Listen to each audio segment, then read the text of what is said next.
عزیزان گرامی وقار، یہ جذبہ لے کر کے چلو جو سیدنا عمر فاروق نے کہا تھا۔ حضور نے ان سے پوچھا تھا، عمر جب قبر میں دو فرشتے آئیں گے، کالے چہرے والے، نیلی آنکھوں والے، اور وہ اٹھائیں گے مردے کو اور سوال کریں گے، اس وقت تم کیا کرو گے؟ عمر فاروق نے کیا کہا تھا؟ پوچھا، یا رسول اللہ جب وہ فرشتے قبر میں آئیں گے میری موت کے بعد، صرف سوال یہ ہے آقا آج جو میں آپ سے محبت کرتا ہوں کیا یہ محبت اس وقت بھی باقی رہے گی؟ عشق گر جرم ہے تو پھانسی کی سزا دو مجھ کو، عشق گر جرم ہے پھانسی کی سزا دو مجھ کو، در محبوب پہ لیکن یہ سزا دی جائے کہ ساری قومیں تم پر ایسے جھپٹ پڑیں گی جیسے بھوکا برتن پہ جھپٹتا ہے، سارے لوگوں کا ٹارگٹ تم ہی رہو گے۔ وہ زمانہ آج ہے، ہر ایک کا نشانہ ہم ہی تو بنے ہوئے، آج یہودیوں کا ٹارگٹ بھی ہم ہی ہیں، عیسائیوں کا ٹارگٹ بھی ہم ہی ہیں، چاہے وہ کفار و مشرکین ہو، ہمارے یہاں کے سب کا ٹارگٹ ایک ہی ہے، اسلام اور مسلمان۔ اور حضور نے فرمایا تھا یہ ایک زمانہ ایسا آئے گا۔ تو صحابہ نے پوچھا تھا اس وقت، یومئذ نحن من قلۃ یا رسول اللہ، اے اللہ کے رسول کیا اس زمانے میں ہماری تعداد بہت کم ہوگی؟ نبی پاک صلی اللہ علیہ وسلم فرماتے ہیں وَلَكِنَّكُمْ كَثِيرُونَ غُثَاءً كَغُثَاءِ الْبَحْرِ، نہیں تمہاری تعداد تو بہت زیادہ ہوگی لیکن تمہاری حیثیت سمندر کے جھاگ کی طرح ہوگی، سمندر کے جھاگ کی طرح۔ اب یہ جھاگ کا لفظ آیا، جھاگ اس کو کہتے ہیں جس کی اپنی پیورٹی نہیں ہوتی، ویلیو نہیں ہے، اس کا زمین میں قرار نہیں ہے، وہ موسم سے بنا اور موسم میں اڑ گیا، ہوا سے نکل گیا، اور یہ آج کثیر تعداد کو دیکھ کر کے اندازہ ہو رہا ہے یہ جھاگ ہے، ورنہ پوری دنیا میں آج 100 کروڑ سے زیادہ مسلمانوں کی تعداد، آپ کو اندازہ ہے 1 ارب سے زیادہ کی تعداد مسلمانوں کی ہے، 57 ممالک اسلامی ہیں، اسلامی نام سے جو کنٹریز ہیں وہ 57 ممالک ہیں، اتنی بڑی تعداد، لیکن آج ہمت کیسی ہے غیروں کی، کفار و مشرکین کی، جس طرح سے وہ چاہے مسلمانوں کے ساتھ آج کھیلتے ہیں، اور اتنی بڑی تعداد کے ہوتے ہوئے کوئی کچھ نہیں کر پاتا۔ وجہ کیا ہے؟ یہ جھاگ ہے، اس جھاگ کو پیورٹی میں بدلنے کی آج ضرورت ہے، تعداد نہیں۔ اسی لیے میں ایک جملہ اکثر کہا کرتا ہوں، اسلام میں کوانٹیٹی نہیں کوالٹی دیکھی جاتی ہے، اسی کوالٹی کا نام اخلاص ہے، اسی کوالٹی کا نام پیورٹی ہے، جو اصل چیز ہے وہ ختم ہونے آ گئی۔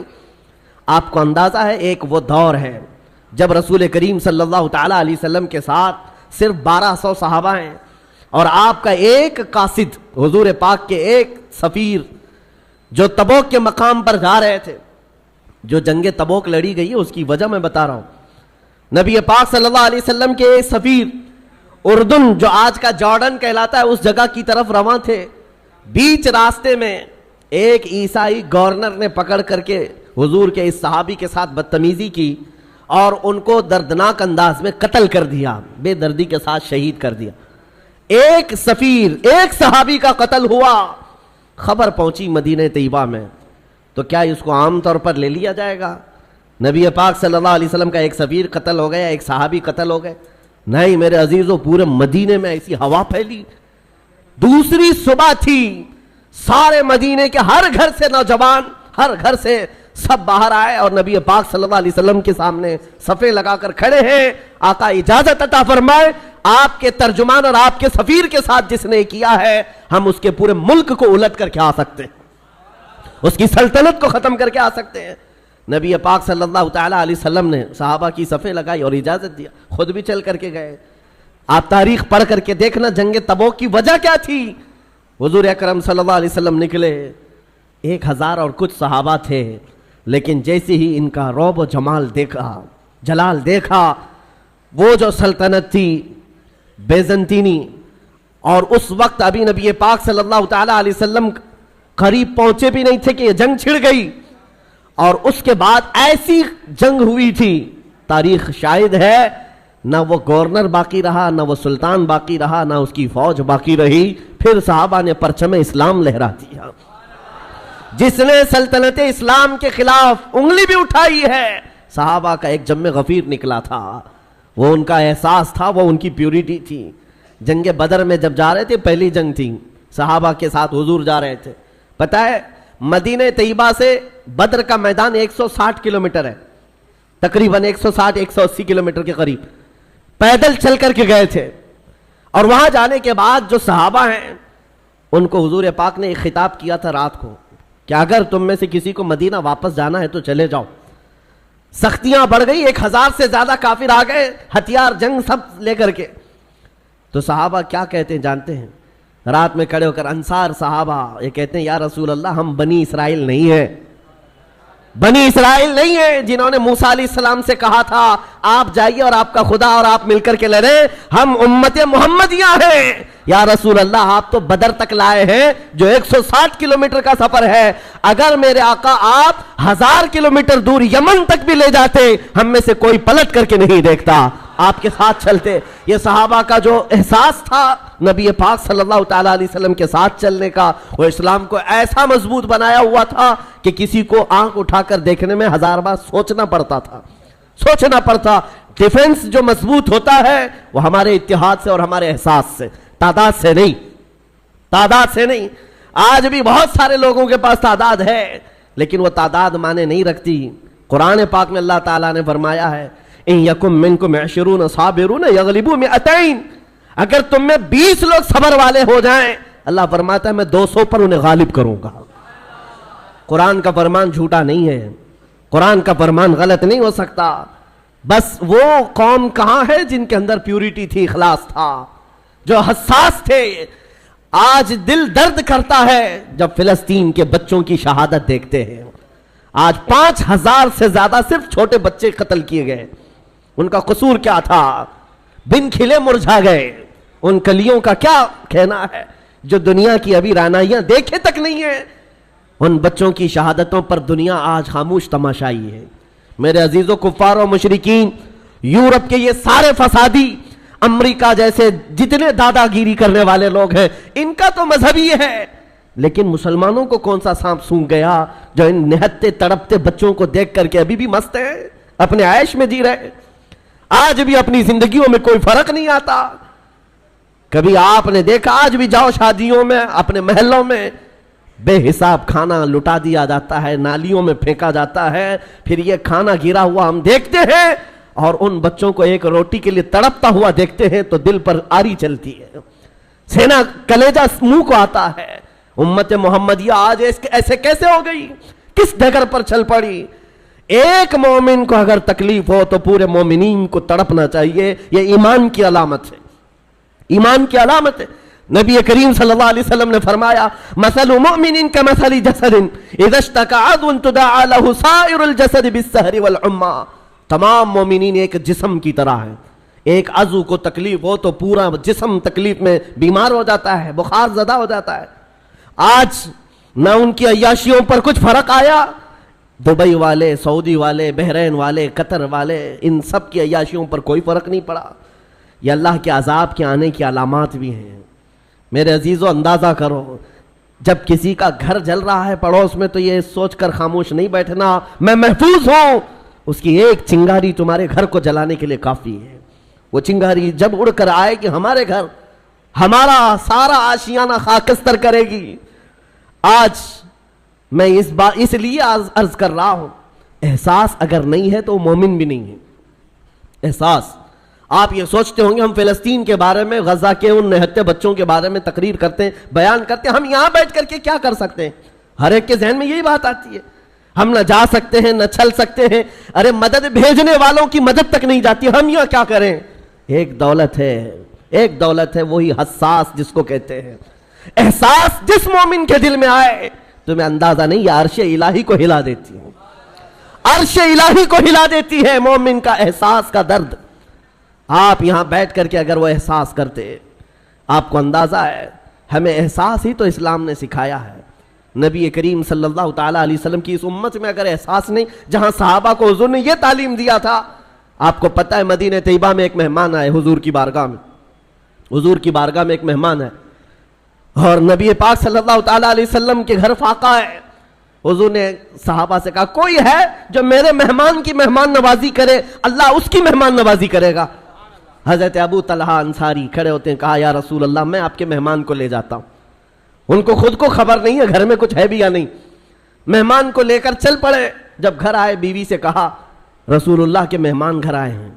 بیوی نے کہا آپ نے پوچھا اوچھا کچھ نہیں, گھر میں صرف ایک آدمی کا کھانا ہے, ایک ہی آدمی کا کھانا ہے, میں ہوں آپ ہیں اور بچے ہیں, 2 بچے ہیں ان کے. بیوی نے یہ کہا تو آپ گھبرائے, کہا ایک آدمی کا کھانا ہے, مہمان گھر پر آیا ہے. اور خاتون بھی کیسی ہے, صحابیہ ہے, کہتی ہیں گھبرائیے مت, اللہ کے رسول کے مہمان آئے, میں بچوں کو تھپک کر کے سلا دوں گی, میں سلا دوں گی, آج کی رات وہ نہیں کھائیں گے, رسول اللہ کے مہمان گھر پر ہیں. اور اس کے بعد خاتون کہتی ہیں جب میں دسترخوان پر کھانا لا کر کے رکھوں گی, چراغ آپ پھونک کر کے بجھا دینا, اور آپ کھانے جیسی حرکت کرتے رہنا, مہمان کھاتا رہے گا. آپ کھانا نہیں, بس منہ چباتے رہنا اس کے سامنے بیٹھ کر اندھیرے میں, مہمان پیٹ بھر کر کھا لے گا, میں اور آپ ایسے ہی صبر کر لیں گے, اللہ کے رسول کے مہمان کو تو کھلائیں گے. یہ صحابہ کا تھا معاشرہ. مہمان کو دسترخوان پر بٹھایا, بچوں کو تھپک کر سلایا. جب کھانے کا وقت آیا تو آپ نے چراغ گل کر دیا اور کھانا رکھا, مہمان سے کہا کھاؤ. مہمان نے کہا آپ بھی کھائیے, کہا ہم بھی کھا رہے ہیں, اور خالی سوکھا منہ چباتے رہ گئے. اور مہمان اس اندازے میں کہ سب کھا رہے ہیں, پیٹ بھر کر کھانا کھا لیا اور سویا.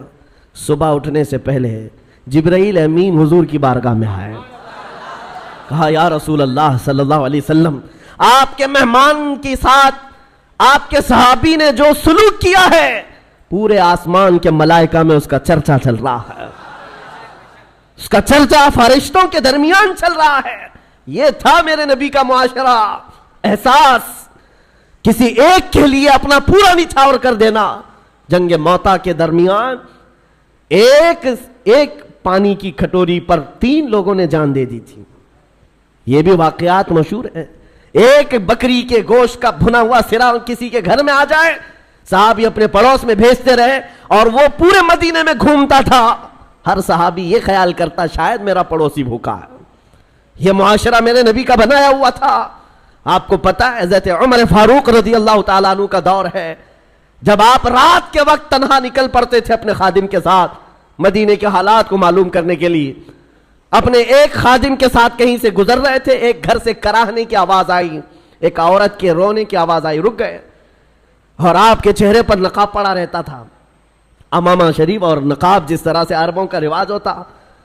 اس گھر کے باہر کھڑے رہے, کھٹکھٹایا تو ایک شوہر, اس کا شوہر باہر آیا, پوچھا کیا بات ہے. مرد نے کہا میری بیوی کے ولادت کا وقت قریب آ گیا ہے, حاملہ تھی, بچہ پیدا ہونے کا وقت قریب آ گیا ہے, اور وہ درد زہ سے تڑپ رہی ہے, لیکن دیکھنے کے لیے عورت کوئی نہیں ہے, کوئی عورت قریب میں نہیں ہے. خلیفۃ المسلمین ہے وقت کا, جس کے نام سے قیصر و کسریٰ کانپتے ہیں. دوڑ کر اپنے گھر گئے, اپنی بیوی اور اپنی بہو کو بھیجا, جاؤ فلاں گھر میں ایک بچی کی ایک عورت درد زہ میں ہے, بچے کی ولادت ہونے والی ہے. رات بھر امیر المومنین اپنی عورت اور اپنی بہو کو اس گھر پر بھیجتے ہیں, اور خود آ کر کے باہر انتظار کرتے بیٹھے ہوئے, اس کے شوہر کے ساتھ باتیں کر رہے ہیں, اور گھر سے کچھ کھانا پکا کر لا رہے ہیں, اور وہ مزے سے کھاتا رہا ہے. نہ اس شوہر کو معلوم ہے, نہ اس کی بیوی کو معلوم ہے کہ ان کے گھر کی یہ عیادت کرنے والا وقت کا خلیفہ ہے, کسی کو نہیں معلوم.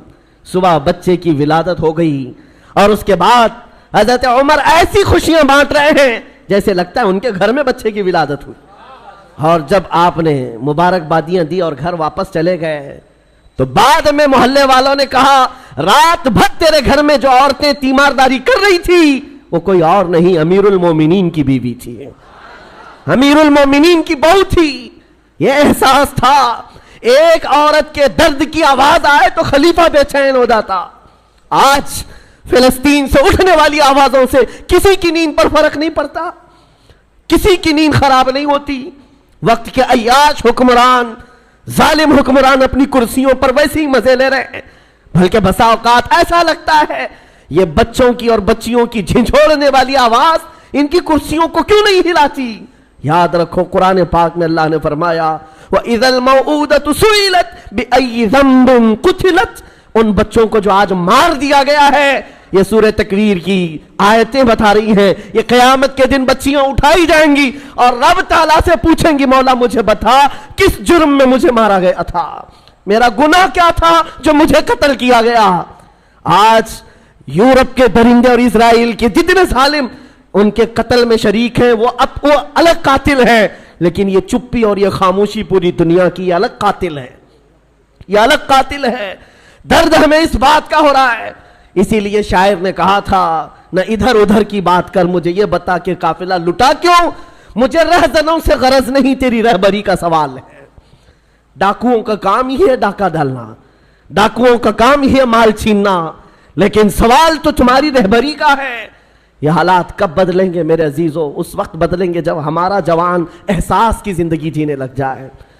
آج ہمیں افسوس ہے اور المیہ ہے, ہم ان ظالم حکمرانوں کے خلاف آواز اٹھاتے ہیں جن کے عیش میں کوئی کمی نہیں ہوتی آج, لیکن ان کو کوس کر کے بول کر کے آپ کو ایسا لگتا ہے یہاں کیا ہونے والا ہے. ہونے والا یہ ہے, آپ کو ہم نصیحت کر رہے ہیں, اللہ نے آپ کو جو منصب دیا آپ تو عیاش نہ بنو, آپ تو اس طرح کی بے حسی کی زندگی نہ گزارو, لاپرواہی کی زندگی آپ تو نہ گزارو. کبھی دسترخوان پر بیٹھے ہو, نرم غذائیں کھا رہے ہو اور تمہارے بھائیوں اور بہنوں کے چیخنے کی آواز آئی, تو کیا یہ نرم غذائیں تمہارے حلق سے اترتی ہیں؟ کوئی ماں تڑپ رہی ہو سامنے, تو کیا یہ نرم غذائیں تمہارے حلق سے تڑپ گزرتی ہیں؟ جب کھانا حلق سے نہیں جاتا تو میں ان نوجوانوں سے پوچھتا ہوں, آج بھی رات بھر نکڑ پر بیٹھ کر کے تم جو عیاشیاں کر رہے ہو, تمہاری پوری رات جو گیم میں گزر جاتی ہے, انٹرنیٹ پہ گزر جاتی ہے, تمہیں اس درد کا احساس کب ہوگا؟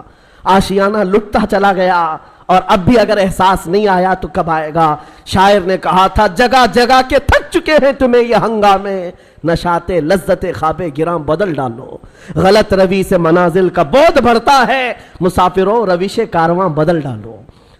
یہ جس طرح کی زندگی گزارنے کے ہم نے اسلوب بنائے ہیں, آج کیا یہ المیہ نہیں ہے؟ کروڑوں کی تعداد ہونے کے بعد ہر ایرا غیرہ نتو کھیرا آنکھ دکھاتا ہے, ہر کتا ہم پر بھونکنے لگتا ہے. وجہ صرف یہی ہے کہ ایمان کی کمزوری ہے, ایمان کی کمزوری ہے. نبی پاک صلی اللہ تعالیٰ علیہ وسلم سے بڑھ کر کے تمہارے پاس دروازہ کون سا تھا جہاں اگلوں نے بھی عزت پائی, پچھلوں نے بھی عزت پائی؟ ساری عزت کا دار و مدار میرے مصطفیٰ کے قدم تھے. اور آج کل ملا کر کے میں اپنی گفتگو کو آخری درجے پر لاتا ہوں یہ کہتے ہوئے, سب سے بڑا حساس اس دنیا میں کوئی تھا جو درد کا احساس کرتا تھا تو وہ آمنہ کا لال مدینے کا تاجدار, جس کے بارے میں میرے امام نے کہا تھا جو نہ بھولا ہم غریبوں کو رضا, یاد اس کی اپنی عادت کیجئے. حضور پاک صلی اللہ تعالیٰ علیہ وسلم پر آج کیا گزرتی ہوگی, تمہیں اندازہ ہے اس بات کا؟ حضور اکرم صلی اللہ علیہ وسلم نے فرمایا اگر تمہارے تلووں میں کانٹا بھی چبھ جائے تو اس کا درد مجھے بھی ہوتا ہے. یہ امتیوں کے بارے میں حضور کا فرمان ہے. اور جہاں اس نبی کے ان امتیوں کو جو ہمیشہ بیت المقدس کی حفاظت کے لیے اپنی جان وقف کر چکے, جب کاٹا جا رہا ہو, مارا جا رہا ہو, ٹکڑوں میں بدل دیا جا رہا ہو, نبی پاک صلی اللہ تعالیٰ علیہ وسلم پر کیا گزرتی ہوگی؟ آپ یہ سوچتے ہوں گے مدد کیوں نہیں آتی؟ مدد آئے گی, لیکن یہ امتحان کی گھڑی ہے. پوری دنیا کو دیکھا جا رہا ہے اس میں کتنے پیوریٹی والے ہیں, اخلاص والے کتنے ہیں اور کتنے صرف تماشا دیکھنے والے ہیں, یہ بھی دیکھا جائے گا. کربلا کا میدان جس طرح امتحان کی گھڑی تھا, اسی طرح آج کا دور بھی امتحان کا وقت ہے. یہ سارے مومنین کو دیکھا جا رہا ہے. ہونا تو یہ چاہیے جب ہمارے گھر سے جنازہ نکلتا ہے تو غم اتنا ہوتا ہے کہ بندہ توبہ کر لے, مولا میرے بھی جانے کا وقت قریب آ جائے گا. جب موت دیکھتا ہے انسان گھبراتا ہے, ڈرتا ہے اور توبہ کر کے باز آتا ہے. اور آج اتنے بڑے بڑے حادثے دیکھ کر کے اگر کوئی نہیں سدھرتا تو پھر اس کے سدھرنے کی امید بھی نظر نہیں آتی. اس لیے میرے عزیزوں, نبی پاک صلی اللہ تعالیٰ علیہ وسلم کا جو احساس ہے وہ حضور یہی فرماتے ہیں.